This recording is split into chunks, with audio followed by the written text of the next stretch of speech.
the Valkyries kind of whooped on the Connecticut Sun, albeit no Marina Mabry. But other than that, it was pretty much full, just ran through them full bore, and fun to watch. Maybe not if you were a Connecticut Sun fan, but I think the Valkyries have proven, like, if you are an average to below average team, they're going to kind of take it to you. And if you're a good team, they're going to give you all that they have. Back-to-back games, beating the Fever, and really hounding Caitlin Clark to one of her worst games. And she also did not play well today.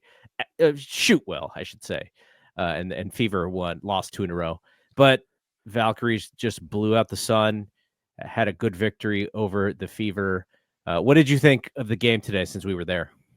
I thought that it was, I think it's just, they beat Indiana the game before, but when they lost to Dallas, it was like, oh, maybe, it made sense. They couldn't get it done without the Eurobasket players, and maybe they're going to start to fall off a little bit.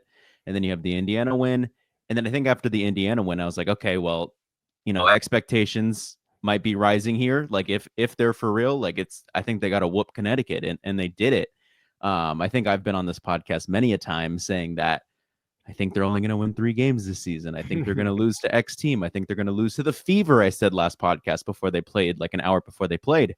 And so I've kind of been one of the people who just haven't been able to get on board and believe that this actually might be a really good team here. And apologies it took so long, but I think we are here.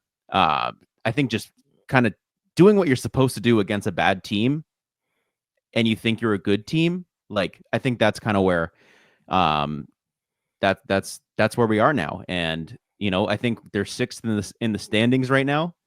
And they look like, by all means, that they deserve to be there. It's exciting to think about the players that are getting back from Eurobasket, and how this will look once all the rotations are set and there's no more moving pieces. All right, we'll get to the game in a second, but Lynx 12-1, Liberty 10-3. They lost to the Storm today. Mercury 11-4, Atlanta Dream 10-4, Seattle Storm 9-5, Valkyrie 7-6, Aces and Fever at 6-7, Mystics at 6-8, Sparks 4-10, Sky 3-10, Wings 3-12, Connecticut 2-12. As we know, the top 8 make the playoffs. And we were talking about this a couple of shows ago, like how ridiculous would it be if they made the playoffs in their first year, in the expansion year, and then you said something like, "Oh yeah," and then you just get whooped on by the Lynx. But if they're in 6th, then maybe it's not the Lynx. It's maybe it is Atlanta or Phoenix or the Storm, who they've already proven that they could beat. So the further up they kind of climb in the rankings, maybe there is a little bit more of a competitive, at least expected competitive series. But, even thinking about the playoffs with still 30 some odd games to go is kind of silly, but it's just kind of funny how we're looking at this team going like, man, they are playing well. They lost the most players to Eurobasket. They will get those players back at some point, and their chemistry is off the charts, which we saw in person today. I don't know if you caught this, but maybe my favorite thing of the game today. So they're doing the intros. Tip Hayes has a dance for everybody in the starting lineup. She is actually in the starting lineup herself, but she is not sitting on the bench waiting to get her name announced. She is greeting every player in the starting lineup with their own personalized handshake, dance, whatever. And, thankfully for Stephanie Talbot, I think it was just what did she do? They did like a I don't know what they did. They did some sort of pose or something. Easy. Yeah, but it was very cool, and it just showed you the chemistry and the camaraderie and the joy that they all have. Like the bench is going crazy for every foul, every bucket, every assist. And it might be a little, I don't know, early season, first year Valkyries, the fans are really excited.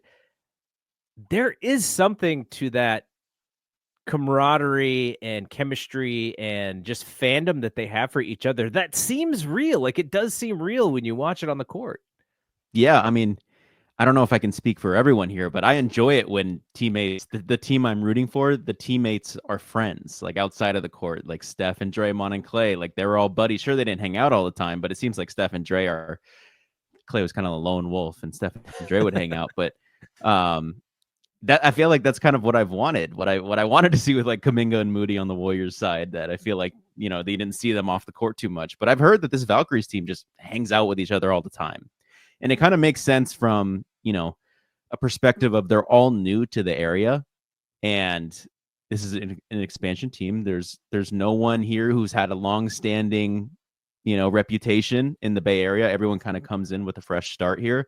So I think maybe specifically for this iteration of the Valkyries, like it makes sense that they're that tight just because they don't know anyone else out here. Or for the most part, they don't have a solid group down here yet. So they're all just kind of bonding together. Whereas on the Warriors side, you get these rookies that come in like Kuminga and Moody, and it's like, oh, well, Steph's been here forever. He has a family. He's raising kids here, and Draymond, same thing. Like, we're kind of on our own a little bit, but for this team, like, again, just haven't been in this area and they hang out all the time. So it's definitely fun to watch and root for on the fan side. Let's look at the box score here. So the Valkyries, everybody is a positive, except for Chloe Bibby and Kate Martin were the only minuses in the plus minus. Really? Yeah.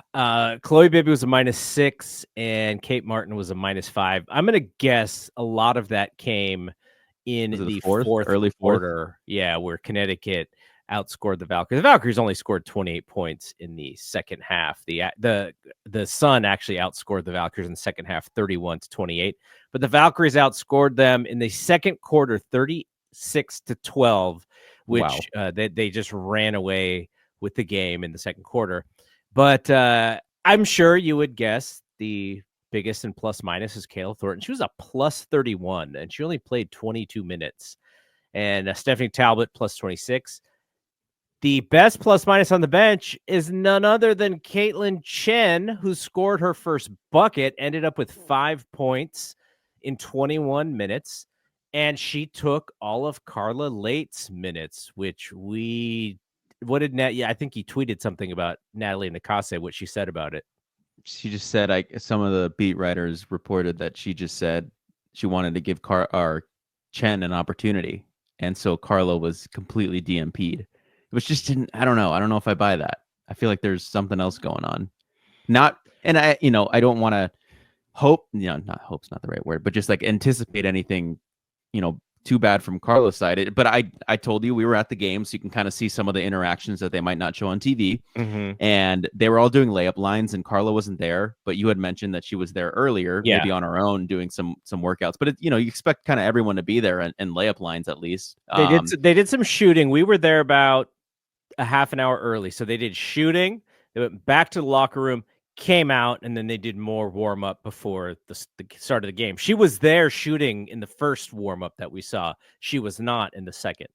So are we to expect that Natalie pulled her aside and was like, "Hey, you're not playing today," giving Chen the opportunity, and so Carla comes out of the locker room and it seems like she gives it was definitely Tip Hayes and I forget who else, maybe it was Kayla. They kind of like give her like a hug and it looked like the type, I don't know, the type of hug that you're like, I feel for you a little bit. Yeah, so like it'll be okay. Don't worry about it. Yeah, I just still am like, they were up by like 20 very early. Like you're telling me, Caitlin Chen started the second quarter, but you're telling me there was just no Carla minutes like at all. Like, and I don't know. I was a little confused by that decision, even if it is true in terms of like just give her an opportunity. Like Carla's going to be here. Yes. And I guess that could be an argument, Carla's going to be here. So you're fine. This is Caitlin, but like everyone else played and Carla's your rookie who you want to develop. You want her to get minutes because not only is she going to potentially be here after all the Eurobasket players come back, but also for the future. She's on a rookie skill contract. So I would just think that you'd want to give her minutes, even as well as giving Caitlin Chen the opportunity. So we'll see how that plays out. I think they play New York on Wednesday or something like that. So I know that's probably a team that they don't anticipate some of these players getting minutes where that, Caitlin Chen and Bree Hall and who also Ariel got Powers. her first WNBA bucket. tonight? Yep. So I am interested to see how the rotation looks for that game. I guess that will kind of answer our questions, right? If Carla's back in her normal spot, it's like, okay, I guess that was just a one-off. But if not, then that's going to raise questions. I saw that Sabrina did not play today. We know Jonquel Jones is out. I guess she was just Sabrina was out for neck tightness after the cross country flight from Friday. So that's got to suck, just to twist your neck on a flight or whatever. I would imagine she's going to be there for Wednesday's game, but they will be without Jonquel Jones, so that's a big player. We know the second time that they played the Liberty, Jones was out, and they actually played them very closely until the very end. So that will be helpful for them, and they're at home. They have that home energy. By the way, I'm not predicting that they're going to beat the 10-3 Liberty, but I do now. We talked about this earlier because you'll hear this in the conversation that I have with Anya. The expectations are kind of higher now, where earlier in the season we're just like, we just want them to be entertaining and we want them to be competitive. And now it's like, I kind of want them to win. And so I think the expectations for them to play against some of these really good teams are higher than they would have been earlier in the season, especially now that they have a winning record right now. So that is really cool. And I look forward to that game on Wednesday. And I don't know if you can, I'm not going to be the one to rule them out because they keep proving me wrong. But I imagine if Sabrina is like 80%, I've got to imagine she gives it a go just because it's her first game playing in that area where she grew up. I imagine she's going to have like an entire section of tickets to give to loved ones for her. But I'm not going to rule it out just because I think they've only lost 2 games at home. I think it was the home opener against the Sparks, and I think it was that Minnesota game that I went to. Other than that, they've beaten the Aces, beaten Seattle, beaten Indiana. It's like I don't know. Maybe there is, and like you said, without Jonquel, they were able to make it a game. And also they will be without Leone Fibic, who's in Eurobasket, and Niara Sabali's back for them, Satu's sister. And she had a good little final stint, which almost I feel like is the reason they protected her over Kayla Thornton, just because in that last overtime, she played well. So not going to rule it out. I think there's definitely an opportunity, but I imagine Sabrina's going to want to go for 40. Yeah, she's gonna want to pull from deep. All right, so I guess last thing, since we were there live, we should talk a little bit about the energy in the crowd and how fun it is. And, we've been to Warriors games and, their Warriors fans are always going to get up for big Steph shots, big Clay shots. But Warriors fans just sort of expect the team to just be good and play well. And they don't really get too fired up until things get tight or, they need Steph to go night-night on somebody. I was very happy to see the crowd pretty much from tip-off to just be up on their feet. We had our Juneteenth rally towels, which are really cool. The purple rally towels, and it's just that was just a fun place to be tonight at the game. The MC, the woman who's the MC, she does a fantastic job. Though there were moments where she was like, the game's not over yet, as the Valkyries are up by like 25, and I'm like, the other team can hear you.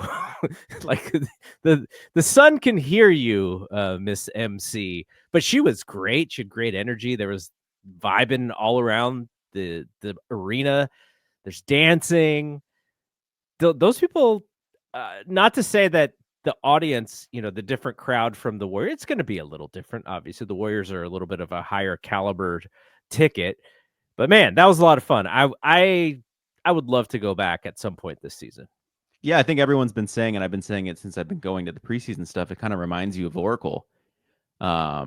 Just not only is there more diversity in the crowd, which feels more Oracle-y now that we got Chase. Just have all the business tech execs covering out the first couple rows. # we don't want to see your Patagonia.